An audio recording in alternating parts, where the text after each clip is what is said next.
Aid groups joint exercise with Saudis during Yemen blockade. Taints Australian Navy Tehran FNA human rights organisations and aid groups said they are concerned by news that the Royal Australian Navy recently conducted training with its Saudi counterpart on the Red Sea.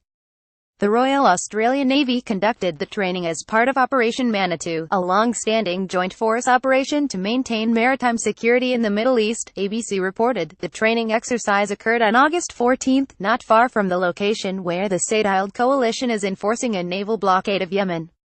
The blockade has led to widespread food shortages, with 7 million people in the impoverished country now on the brink of an unprecedented famine. I think it is disturbing to hear that the ADF is training a navy that is involved in this blockade, Elaine Pearson, director of Human Rights Watch in Australia, said.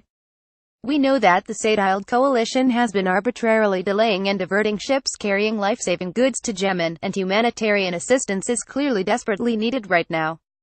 Ms. Pearson said Human Rights Watch would be asking the ADF for an explanation. It is up to the Australian Defence Force to provide more information about exactly what type of training is being provided to the Saudis, especially given our concerns about repeated violations of international law by the Saudi coalition in Yemen.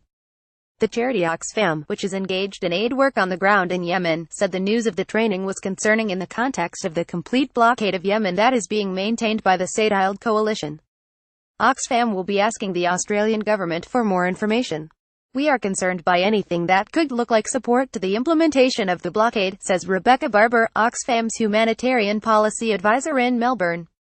The blockade is directly contravening a series of UN Security Council resolutions and Security Council presidential statements calling for an unimpeded, unhindered humanitarian access. So the blockade is in direct contravention of existing Security Council resolutions. Tim Costello from World Vision Australia called on the federal government to cancel future training exercises with the Saudis, until the blockade of Yemen is lifted. That lever we have to pull in terms of stepping away from joint exercises, encouragement, aiding and abetting, Mr. Costello told the ABC. Any connection, even in joint boarding party operations, taints us.